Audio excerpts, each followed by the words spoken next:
নমস্কার বন্ধুরা, কেমন আছেন সবাই? আশা করছি ভালোই আছেন। আমার এই নতুন ব্লগে আপনাদের সবাইকে স্বাগত। আজকে শনিবার, ছেলেটা গেছে স্কুলে, তাই ও এসে আর তো ভাত খেতে চাইবে না। তাই ভাবলাম ওর জন্য একটু চাউমিন করে রাখি। বাচ্চারা দেখবেন এমনি সবজি খেতে চাইবে না, কিন্তু যদি কোনো ওই চাউমিনে দেওয়া যায়, যে কোনো সবজি দেওয়া যায় দেখি খেয়ে না। যেমন বাঁধাকপি একটু কেটে থাকলে বাঁধাকপি দেওয়া যায়, একটু গাজর করাই। আমি তো সবজি অনেকটাই দিই, মানে ও যাতে সবজিটা খেতে পারে। এমনি তো খাবে না। তবে উচ্ছেটা অনেক বাচ্চারা খেতে চায় না, কিন্তু আমার ছেলে উচ্ছেটা আবার ভালোবাসে। সে যেমনই হোক, ভাজা করে দিই, সিদ্ধ করে দিই, ও কিন্তু ভালো উচ্ছেটা খুব ভালো খায়। আর ও তো ডিমের পোকা, মানে দিনে যদি 4টে ডিম হয় 4টে ডিমই খেয়ে নেবে।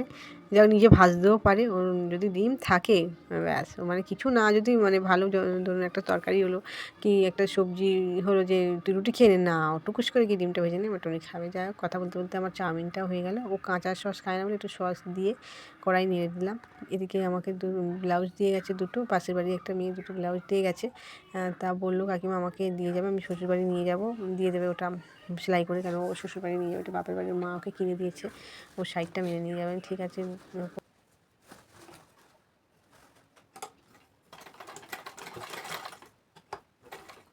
এমনি আজকে আমার একটু মানে তাড়া আছে, কেন একটু ডাক্তারখানা যাওয়ার ব্যাপার আছে।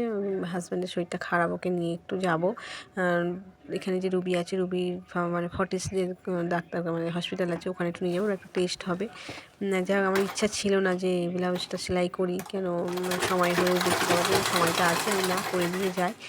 কারণ কি বলুন তো, একটু বাইরে যাই যখন, হয়তো খাটুনির কিছু হয় না, কিন্তু ওই যে জার্নিটা হয় না, যাওয়া আসা, ট্রেন জার্নি, বাস জার্নি, এইটা যেন মানে এই জার্নিটা করে সে বাড়িতে আর মনে হয় না এসে কিছু করি বা একটু সেলাই করি কি একটু রান্না করি কি, সে মনে হয় না। তাই ভাবছি যদি রান্নাটা করে যাই, কি সেলাইগুলো এগিয়ে দিয়ে রাখি, এসে তাহলে আমাকে আর বসতে হবে না। ও মানে পেয়ে যাবে জিনিসটা সেই সময়ের মধ্যে, যেমন বলে গেছে সেই হিসাবে আমি করে রেখে যাচ্ছি।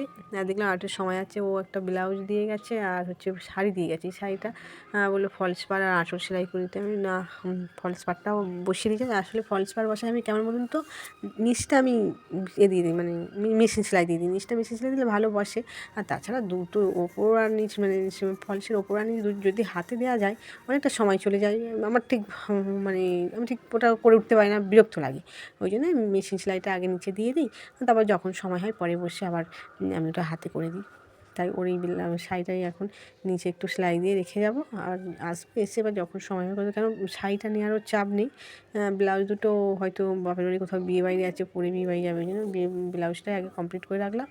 আর এই শাড়ির ব্লাউজও আমাকে করতে দিয়েছে, বললো কাকিমা এটা বানিয়ে দেবে, ও একটা ডিজাইন দেবে, সেই ডিজাইন দেখে বানিয়ে দিতে হবে। আমি ঠিক আছে দেবো, অসুবিধা নেই। ওই ব্লাউজটা আর ওই আমি ব্লাউজের ভিতরের অস্ত্র আমি কেনা হয়ে গেছে, ওগুলো আমি এখন রেখে দিচ্ছি। পরে আমি ওগুলো যখন সময় হবে আমি ওকে করে দেবো।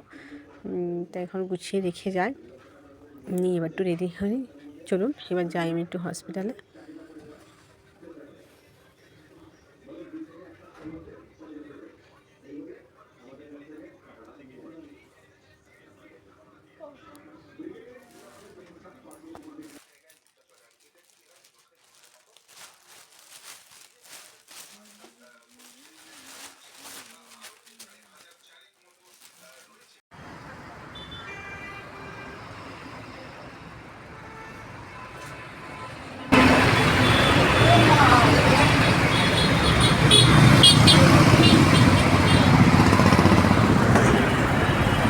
বালিগঞ্জ থেকে আমরা বাসে উঠলাম। বাসে করে গেলে না, রুবি মানে এটা মানে জায়গাটা রুবির পাশে যে ফর্টিস হসপিটাল আছে ওইখানে। তা আমরা এতে করে গেলে, বাসে করে গেলে পুরো রুবির পাশে, মানে ফর্টিস হসপিটালের পাশেই নামিয়ে দেয়। একটুখানি হাঁটলেই পুরো আমরা হসপিটাল, মানে বেশিটা হাঁটা হয় না, যেহেতু ওর শরীরটা খারাপ বলে ওকে বেশিটা হাঁটা হয়, যাতে না বেশি হাঁটে।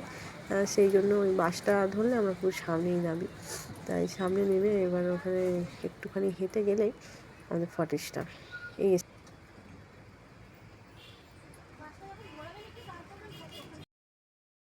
এই ফটিকছড়ি গেট, এটা দিয়ে ঢুকবো ভিতরে।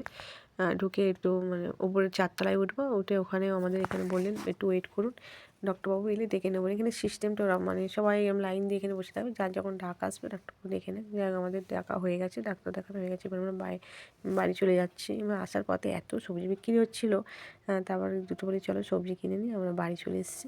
যাই হোক, আজকে ভিডিওটা এখানেই শেষ করলাম। নমস্কার।